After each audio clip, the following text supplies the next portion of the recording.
ማጂ ሾርባ አለኝ። ኦት ወይም ሽፎን ሾርባ አለኝ። ከዛ የወይራ ዘይት በባዶ ድስት አደረኩኝ።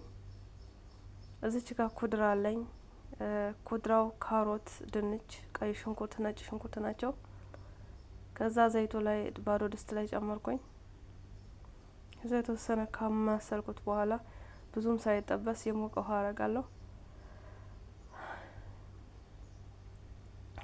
ከዛን የሞቀ ውሃ ካደረኩ በኋላ ለትንሽዬ አደስ አረኩኝ። አደስ ማንኛውም መጠቀም ትችላላችሁ። ከዛ በኋላ ለ20 ደቂቃ ያህል እንዲበስል አደረኩ። ሲበስልልኝ ቅድም ያሳየኋችሁ ሽፎን ሾርባ 2 ሾርባ ማንኪያ፣ ከዛን ማጂ ሾርባ ጨምራለሁ። ይሄኛው በደንብ ካዋሃድኩ በኋላ ማጂ ሾርባውም ጨምረዋለሁ። ማጂ ሾርባ ማለት የተዘጋጀ ነው፣ ታሽጎ የሚሸጥ ይሄን እንደምታዩት። ከዛ እሱንም ከጨመርኩኝ በኋላ ኩዝባራ ወይም ቢግዶነስ ከትፌ ያዘጋጀሁት አለኝ። ኩዝባራ ወይም ቢግዶነስ ከጨመርኩኝ በኋላ ለ10 ደቂቃ ያህል እንዲበስል ተዋለሁ። ከዛ ቡሀራት እርድ፣ ፍልፍል አስዋድና ከሞን ናቸው። ጨውም ጨምር ያለው።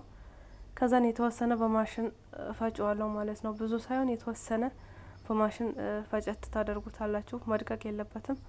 የተወሰነ ፈጭቸዋለሁ ከላይ። እሱም በቪዲዮ አላስገባሁላችሁ። ይኸው ሾርባ በዚህ መልኩ ደርሷል። በጣም የሚጥም ደስ የሚል ሾርባ ነው። ትወዱታላችሁ፣ ሞክሩት።